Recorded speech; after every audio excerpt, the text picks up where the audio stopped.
So it's been a while since we've had a look at this truck. Aside from that video I just uploaded a week or so ago. Nothing much has changed since then. It's still kind of just a daily driver whenever I'm not driving that one over there. But so the dash swap I wanted for the longest time became reality, obviously. I got everything put back in here. Everything's in one piece.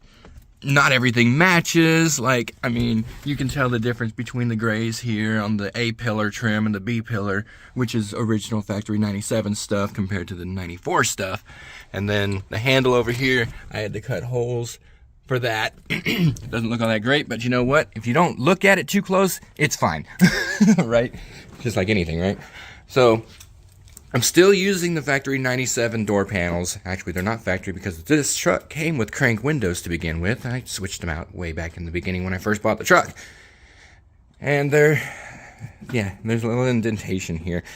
These doors don't contact dash switches. I can't talk this morning, but I've rectified that somewhat by putting little electrical wire nuts on the door pins. That works and has been working for well over a year and a half now, so I ain't too worried about it. My door needs new pins, so I need to do that someday, but yeah. I put a couple miles on it since the last time you saw an odometer reading. That flashing obviously is the security indicator, and if I do this, it goes solid, and the doors are ready to be locked as soon as I close the door. 3-second delay, and now she's armed and ready to go. And all the lights flash and everything. Like, I can't open the door now. I just tried to open it for some stupid reason, but I still have my remote. I have like 5 or 6 remotes that actually run this truck now, but only 4 of them can be programmed at a time, so that's kind of as it is. My 4-wheel drive actuator is over here above the parking brake. My clutch, my brake pedal is extended compared to what it used to be. It used to be just like this one, but I wanted a bigger brake pedal, so I got the bigger brake pedal.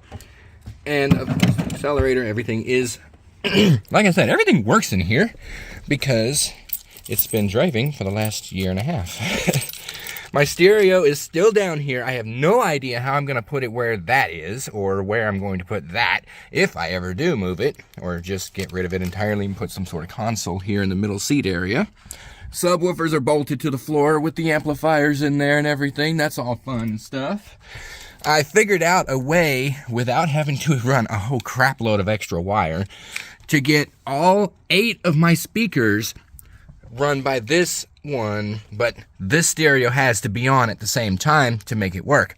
The way I did this, okay, so right now this connector only has power in and out.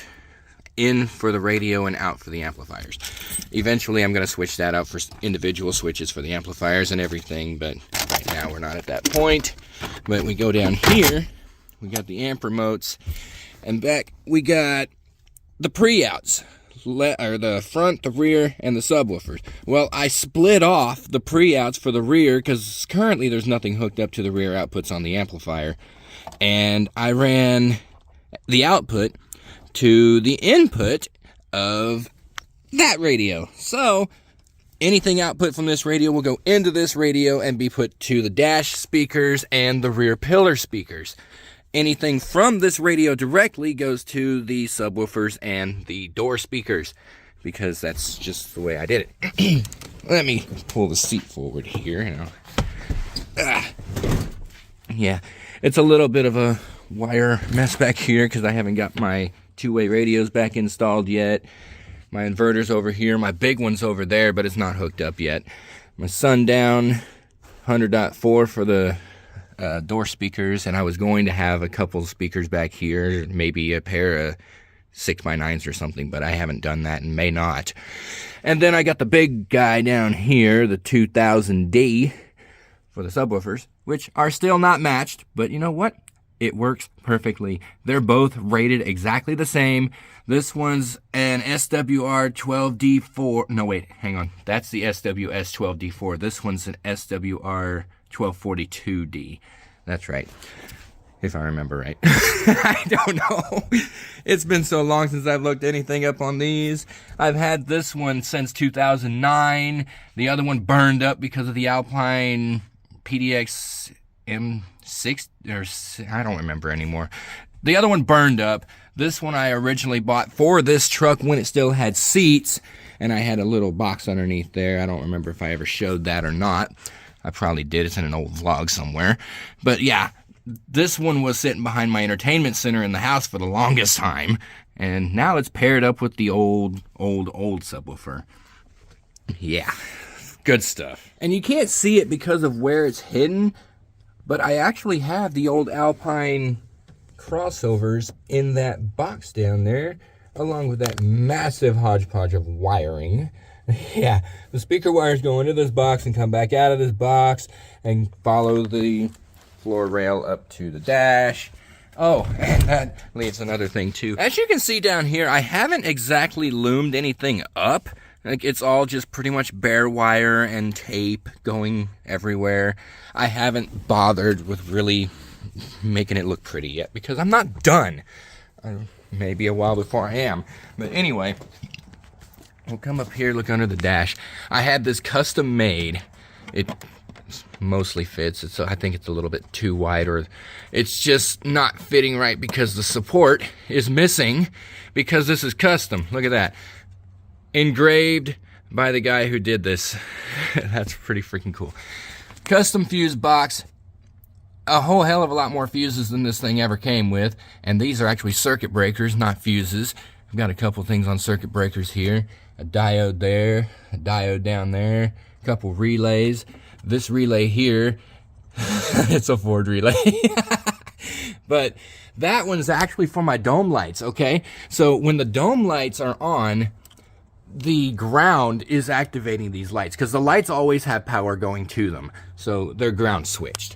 This relay here swaps that to a power switch because these guys up here I have going to the cargo light. It's active over there, and I also have them going to my reverse lights. So like on newer vehicles where all the lights come on when you open a door or such, I have that on this truck, and it's selectable, so I can actually turn these lights on independently of the dome lights as well. So that's on, and my reverse lights are on. And I'm going to be tapping into that circuit at the back eventually to run some floodlights for reverse and people who don't know how to turn the freaking brights off in the middle of the day. Yeah. So a lot of this wiring comes back here. I've got my own little fuse panel built back here as well. A couple more things going on in here. Each one of these is for trailer lighting and everything.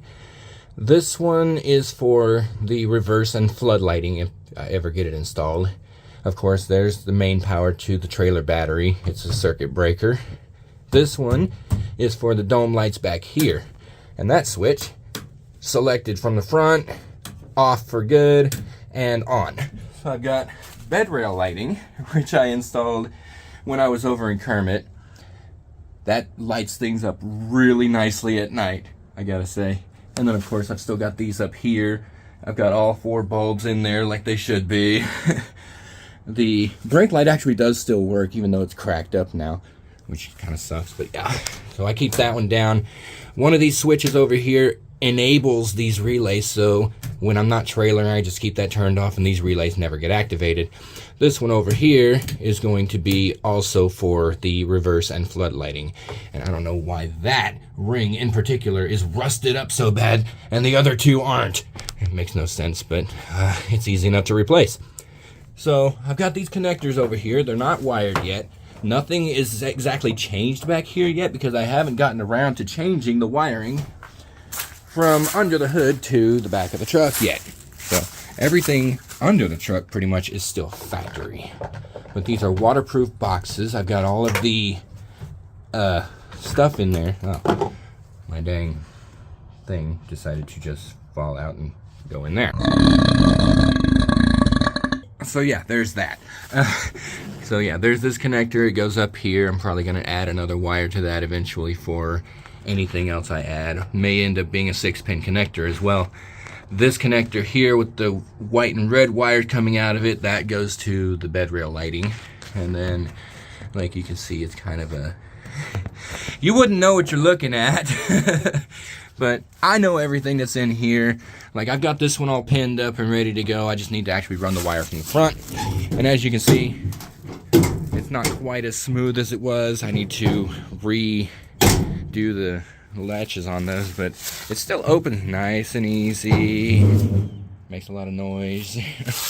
Got those bars in there instead of the old cables. A little bit of weather stuff in there. I need to get new cylinders for that, which thankfully are pretty cheap. I can get them on Amazon for about 15 bucks, which is really cool. But they just kind of let the window fall anymore. Used to be a lot better, but yeah, same tail lights. Okay, now we're gonna take a look under the hood because I have changed a lot. My hood is not releasing. It's a little cool out here this morning, so things are a little more unhappy than usual. But anyway, there we go. Just gotta beat it a little bit, no big deal. So up under here, of course, we got the 0411 PC, and that's been in here since 2017, I think now. I don't even know. It's been a little while. But I redid all the fuses and all the wiring and all of pretty much everything in here. That little guy right there is not factory at all. I had to drill a 2-inch hole in the firewall above the existing pass-through connector for that, which is all modified and custom and all that fun stuff. Of course, we know about the electric fan conversion I did like right after I got home with this truck from Reno in 2015. That was one of the first things I ever did to this truck, as well as the 8244 alternator. But now I've redone all of the wiring up under here. I've got that, which didn't come with the truck. All of the wire loom is blue, which is awesome because I love blue, and this whole truck is just blue out the ass, which is really cool. So I got it in a couple more places that didn't exactly need it, but I felt like it, so I did it. This guy doesn't work anymore. That guy back there doesn't work anymore. But I keep the wires there just for looks. I need to cut the ends off these zip ties that hold the cables to this bracket here because this one's actually broken. It doesn't actually stay where it is unless I have the zip tie on it. The AC compressor is new. It's Sandin 4440 if I remember right. And all of that is new. I've got a parallel flow condenser up in the front. More wiring in there, you can see. Yeah, and then I've got a variable orifice tube, which is way back there in that tube, the metal one, not the two heater core tubes. And all of that got ripped out and replaced and everything, all that fun stuff. And I redid pretty much all of this entire air conditioning system myself, and it works fantastic. Like, it'll be 110 degrees out with 80% humidity, and this interior will get down to 30 degrees. At least it feels like it. So, I love it. But anyway, we come back over here. I've got a maxi fuse block, if I can get the lid off it. And then I've got the regular, well, I've actually got a little thing in here that tells me which fuse is which, and I need to put one of these in the interior, but I never did. But anyway, I've got the engine fuses and relays and stuff in here. But it's not all engine stuff. Like, I don't remember which ones, but 3 of these are for lights. So I've got the low beams, the high beams, and someday I'm going to add fog lights to the front of this thing if I can ever get the bumper that comes with these trucks and actually has holes already in them, which I will then mount another set of these style headlights into, and I'll have fog lights, and possibly more, maybe, I don't know. But anyway, there's 3 relays and circuit breakers for those, and then everything else pretty much is for the engine. That's the starter relay. One of these is fuel pump, one of these is AC, and the other one, you know, I don't know right now.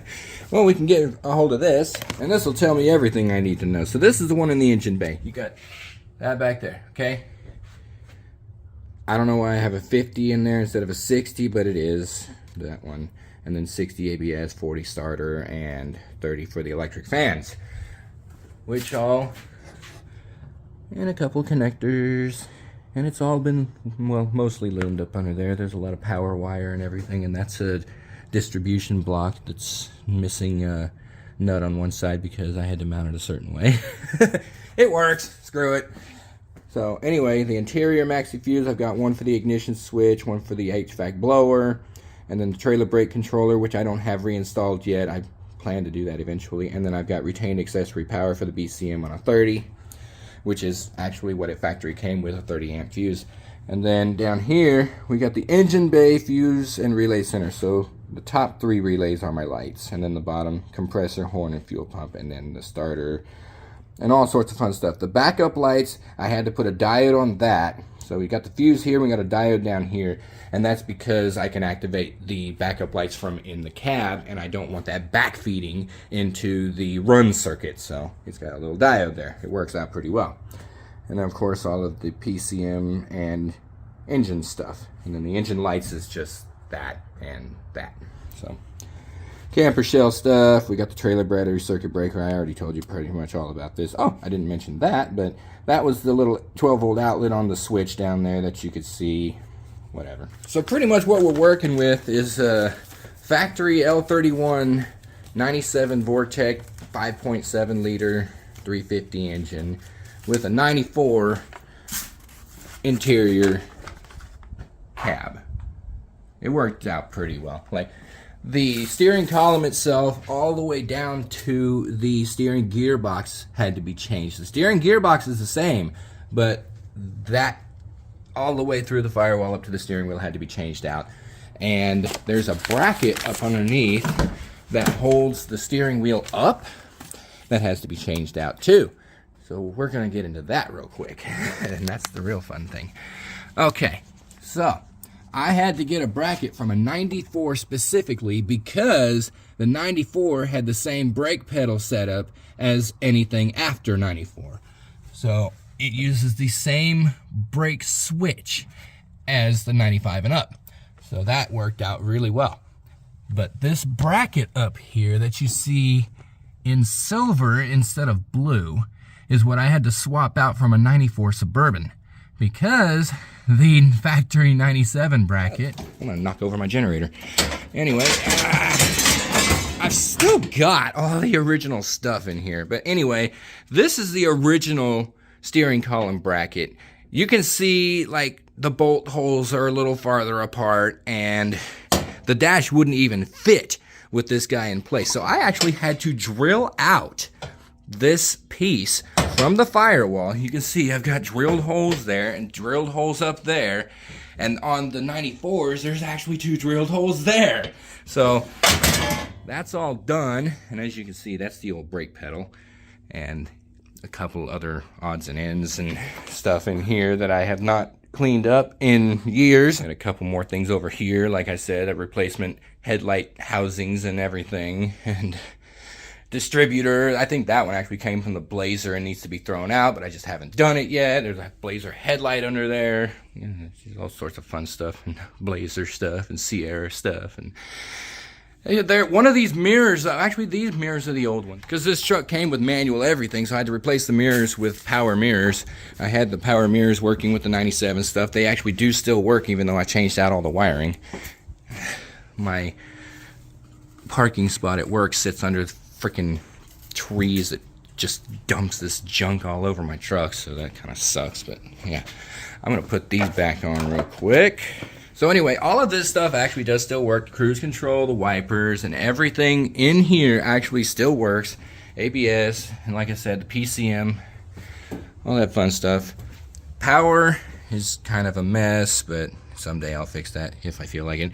I've got a 250 amp circuit breaker over here that, like, if I'm going to leave the truck alone for an extended period, I'll just cut that off instead of having to remove the battery terminals from the battery. So it works, and very well.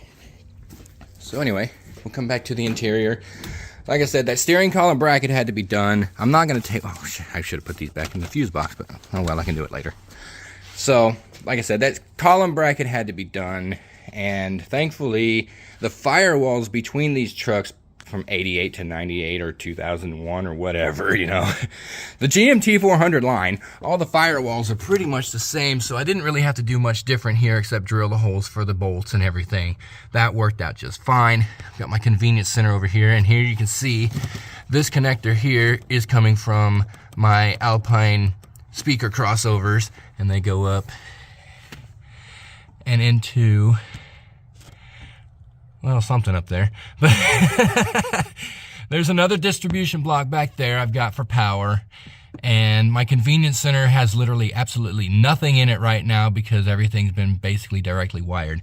The black connector on the top left is going to be for my brake controller as soon as I ever get it wired up. Now, that connector in the middle right there goes to everything, including the upper console, the mirror, that, and the cargo and third brake light. So that's just all on one connector now. That makes that a lot simpler to remove if I ever need to. That was one of the first wiring things I ever did.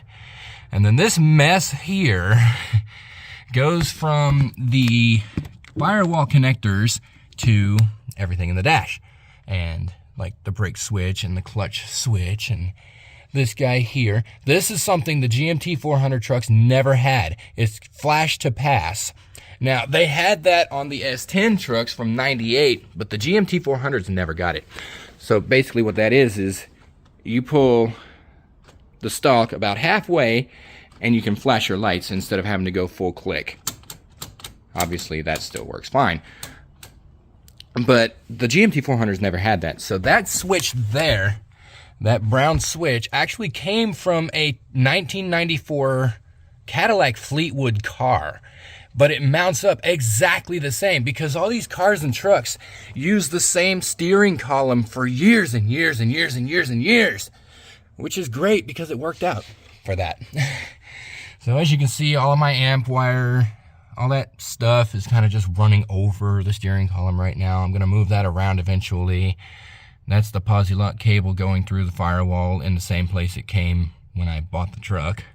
That big relay right there is for retained accessory power after everything is shut off, so I can just flip this switch and everything can turn back on again, like my radio, all that, the mirror, and this guy, and of course, this guy, which is making noise. I've got a USB drive, a 16 gig USB drive that's got a whole bunch of my music on it and everything. I don't know what's playing right now. Oh, Skaven. Okay, good stuff. And not copyrighted, so I don't have to worry about it. But yeah, that relay does that. So I can shut that off, actually. This one's for the electric fans. And this one here is for my 4 high selectable headlights. So headlights are on, not high beams, as you can see. So factory, obviously, it switches directly to the high beams and turns off the low beams. I've got the flash to pass, so it kind of does it in the beginning, but yeah. But with this switch here, I turn it on. Now I've got all of them. And it's fully selectable. I usually just leave it on, so yeah.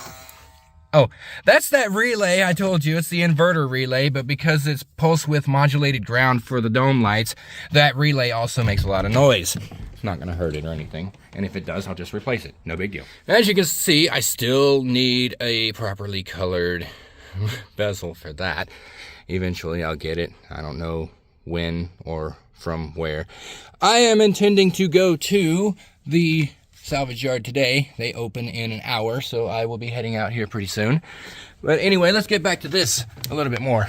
The HVAC system is pretty much all factory for a 94. The only thing I really did was upgrade the wiring to the blower fan relays, which I'm not going to be able to show you without removing the glove box housing, so you're just not going to be able to see that right now, or I'll just find a picture. Oh, I am not going to be able to show that, am I? Yeah, got a tape cleaner and a couple other tapes. Good stuff. Oh, no, they're stuck. Oh yeah, switches over here.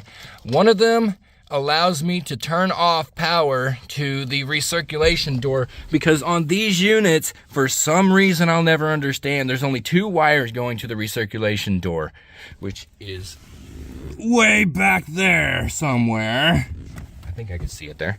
But anyway, as soon as this thing turns on or off, or you hit this button, that door down there starts moving, or at least trying to move. And one of the biggest issues with these HVAC systems from the early years is those motors burn out or break gears because it's constantly going. For 20 seconds at power on, power off, and when you hit the button. So I turned that off, and that motor does not move. And that LED there tells me when it is trying to move, which I can only see when I have power to the run circuit, which I do not have a switch for. Yeah, so that door is trying to move right now, and that's it. This one here is for the low fan blower relays, so that I can actually have this on but not have the blower fan running, because when you have the system turned off, it defaults to the down position. So if I want to like just have the air flowing in from outside to my face, then I can just do that. And it's on hot right now because, as you can see, oh yeah, 46 degrees. It's a little cool outside. It was about 36 earlier. Now it's 8:03, so it's not as cold anymore. But as it turns out, I didn't really need to do that switch at all because of the fact that the 4-position resistor module in the dash right now is currently not entirely good, and the slow speed is burned out. So I don't even have to worry about that at all. And oh, there is something down here in between that I have to pull out. And where'd my VT go? Oh, it's back there. Okay, that closes. But yeah, the resistor in there is burned out, so I only have fans on medium, high, and high. So I can do that and just leave it off. So it works. So something else I mentioned but didn't really go into detail with is, like I mentioned all the dome light switches and all these down here. I'm going to turn that back on. These two knobs here. Okay. From the factory, these trucks all came with incandescent bulbs for their backlighting and pretty much everything. I've replaced everything with LEDs, as I am prone to doing, which I showed in the last video about the truck. You could see that when I was working on everything in the trailer. So everything is blue LED in here. Literally everything except the dome lights. Now these guys also on the dome light circuit, which is not a factory thing. In fact, you would never even see this. Well, actually you would in the up-level GMT 400s because they came in the Cadillacs and stuff. But this is a HomeLink module, which you can use to program your garage door openers to and everything. And I actually have done that. So this also is a GMT 800 thing, that mirror there. I don't know why, but for some reason it always wants to be in dim mode. I don't know. I moved my toll tag over to the other side because originally I thought it was blocking the sensor, but it still stays dim most of the time, so I don't know what that's all about. Unfortunately, I cannot change this one to a blue filter like I did with this one. You can see the light, the blue. This one's blue, this one's blue, and this one's blue because I changed out the filters for them. That actually worked out a lot better than I thought it would, by the way. And this one, not so much, because actually I can't get that closed entirely now. But hey, it works. Sort of. So anyway, these PWM dimmers over here. There's a module up in here. These knobs I actually disconnected from the modules and custom wired and everything. They're actually way back here. And controls my backlighting, as I actually also showed in that video, but I didn't do a full show of it because I couldn't at the time. So anyway, that does that. Also works up here. But when I turn this one on, it'll also work these displays as PWM. So as you can see, I can actually change the display brightness separately from the backlighting. So I can go down with the backlighting. It's flashing, but I cannot see that myself. Like, it's only because of the frame rate of the camera that you can see that. But like, I can change it separately from the actual backlight dimming. Turn them off entirely for full brightness, and then go full bright, and then turn it on, and you get a little bit dimming, and then you get a little bit more dimming when you turn this down, and then you can go completely off with it. Yeah, I can do that. So yeah, that works out really well. I usually just keep it turned off to keep full brightness on the displays because I like that. I'm weird. What can I say? But yeah, eventually I plan to get the cover for this here. You can't find them in junkyards because they're all pretty much destroyed. I'm gonna have my trailer brake trailer brake controller mounted somewhere down there. I have no idea where I'm gonna put that just yet. Like I mentioned my 4-wheel drive before, that's a separate video in itself. So transfer case gives me an indicator. This guy over here gives me the red indicator, and both together, and I'm in four-wheel drive. So yeah, I really like the way that worked out. I hope to start doing a little bit more in the way of videos like this. Not that anybody watches them anymore, but I'm sure somebody somewhere might someday, just to see what I've done and everything. Like I mentioned, I did the BCM. These trucks never came with a BCM. The pickups never had BCMs until 2000 when or actually 1999 when the GMT 800 models came out. But the GMT 400 pickups never had them. The Cadillac Escalade in 99 and 2000 and the Yukon Denali also had the BCM. But this BCM is not even those. This BCM I'm using in here, which I am going to attempt to show you the location of. It's up there somewhere in that utter disaster of wiring, which I still need to loom up. But yeah, that BCM in there is from a 99 Camaro, I think.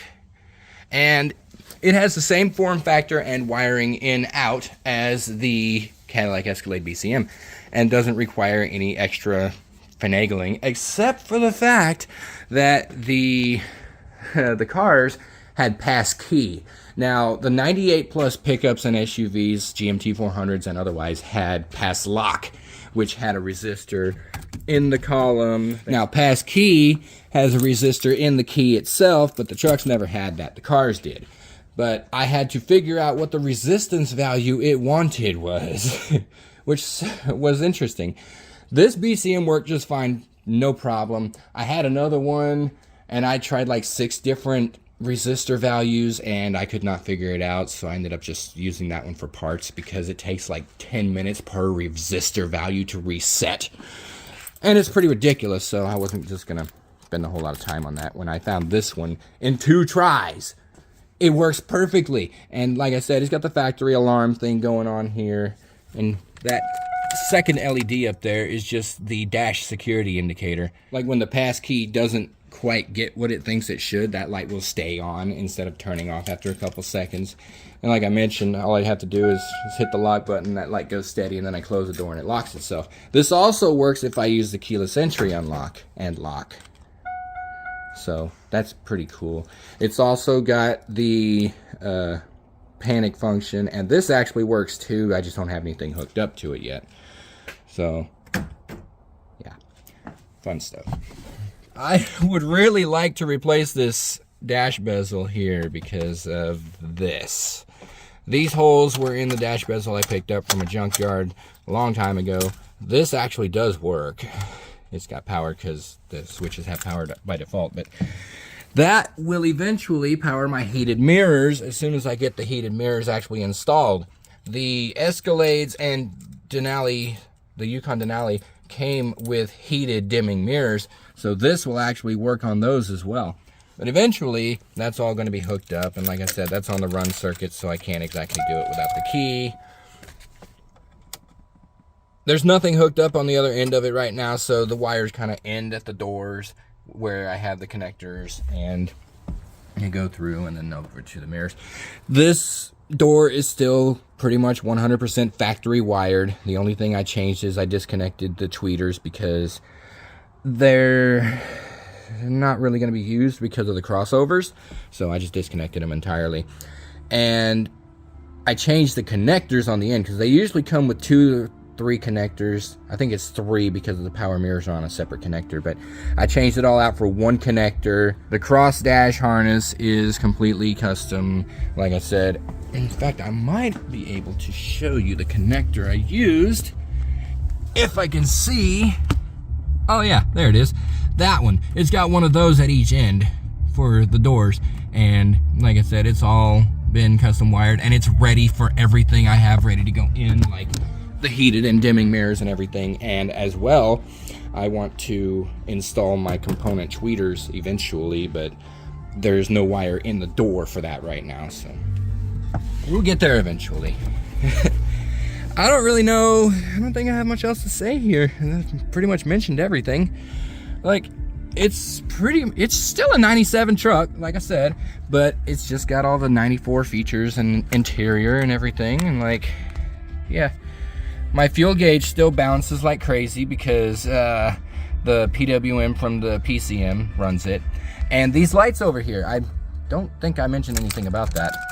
Those lights stay on because I ran the courtesy power to the actual cluster. The gauges and everything turn off, but the indicator lights stay on. So like when I turn the key off, you saw the check engine light. It's still very, very dimly illuminated until the PCM shuts down, and then that goes out. And like, well, that's a positive trigger anyway, but there's a couple indicators in here, like the brake, and yeah, there we go. I'm going to have those two separate eventually if I can ever find somebody who does custom like covers, because I want to have my indicator lights all in different positions. And like my electric fans have their own little indicators over here. My shift light's the high fan relay right now, so that's not right. But eventually I want to have one light for parking brake and then one light for like if there's a problem with the brake system, like low fluid or pressure issues, or the ABS system turns it on for whatever reason. So eventually I plan to have that all set up. I don't know if it'll ever actually happen because I don't know who does custom backings for these sorts of clusters, or if anyone does. Like, I've had everything apart before and I thought about doing it myself, but it just looked ugly as hell, so I scrapped that idea. This video is going to be excessively long, I tell you what. That is one thing I did forget to mention. My flasher module. It's not factory either anymore. I am actually using a flasher module from a 2003 Chevy SSR, I think? Or maybe an HHR, one of the two. But it's LM487, if I remember right. And basically, it totally makes this whole wiring disaster up in these columns completely useless, because all it needs is 3 triggers. One for left turn signal, one for right turn signal, and then one for the flasher. I have everything hooked up the way it should be. So like my flashers, left blinker, right blinker, and then the flasher hazards, whatever you want to call them. All of that works like it should from the factory. And on top of that, I can still use my brakes without the stupid lights getting stuck on, which is something the GMT 400s had an issue with, as well as those, if I'm not mistaken. If you have the flashers on and you hit the brakes, all these lights stay on steady instead of like flashing like they're supposed to, right, like they are right now. But like back here, you can see my third brake light is still working, and that actually wouldn't be the case if you had the flashers on in a normal GMT 400 truck. So I fixed that little issue with this truck. So yeah, fun stuff, fun stuff, fun stuff. And the backlighting, I think you might have noticed. I'm gonna turn my flashers back on. I come back here. As you can see, the top bulbs are flashing. Now, normally on a regular GMT 400, it would be the bottom bulbs, and the top bulbs would actually never go bright at all, ever, because they were only wired for park lights. Well, I switched that out. Now the bottom bulbs are brakes only, and park lights. All of it's park lights. And the bottom's only brakes, and then the top is brakes and turns. So when let's say, got the left turn signal on, that one will be flashing, but the other 3 will be steady on if I hit the brakes. So another thing I changed, and can't really display without like leaving my phone out there somewhere. So you're just gonna have to believe me on that. Shut up. Got my key in and my lights on, and it's all ticked off because the door's open and all that fun stuff. So yeah, good stuff. So yeah, I think that's gonna be all for now. This video is like what, 45 minutes long now? So I'm just gonna end it here, and if I got more to say later, I will come back to that at that point. So I hope you enjoyed. I hope you actually sat through this entire 45-minute video, even though there's no chance in hell that anyone ever will. And I'm gonna get going. So as you can see, the gauge cluster actually does work 100%. Everything's functional, although I'm sure you're pretty well aware that there's no possible way I'm doing 60 mile an hour and my tach's only pulling 1,000 RPM. The tach is wrong because I have it run from the PCM right now instead of the coil, and I cannot change the signal from the PCM to go high enough, or actually low enough, to actually give the right RPM to the cluster. I have to do my 24X mod to the engine, which will give me the ability to have one coil per spark plug instead of the one coil distributor system that these trucks came with. Now, it's going to take a lot of work to do that because I got to pull the timing cover off and do all this and that, swap out the reluctor, which is currently a 4X, which is why the tach doesn't read properly. So 1,000 RPM is about 1,800. I don't even rely on the tach very much, so it's not all that big of a deal. But like, as you can see, the temperature gauge, the oil pressure gauge, and of course the voltage, everything there works fine. And I actually have the speedometer pretty dang close to where it should be. I'm coming up to a stop sign right now, so I'm just letting the engine brake slow me down until I get to about 30 miles an hour where the engine brake will cut out and I'll just clutch out a fifth. Yeah, that's how I drive. With a camera in my hand, you know, because that's like totally awesome and stuff.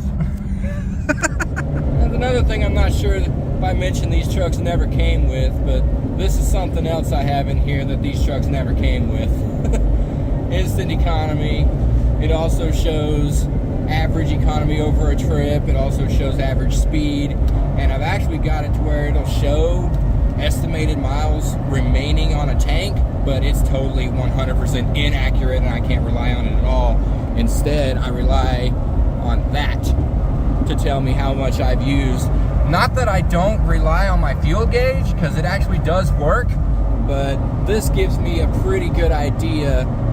And I usually add about 1.5 gallons, because that's about how far off it is from actual usage at about 20 gallons. So yeah, there's that. And I gotta move over now because there's a truck in front of me going way slower than I am.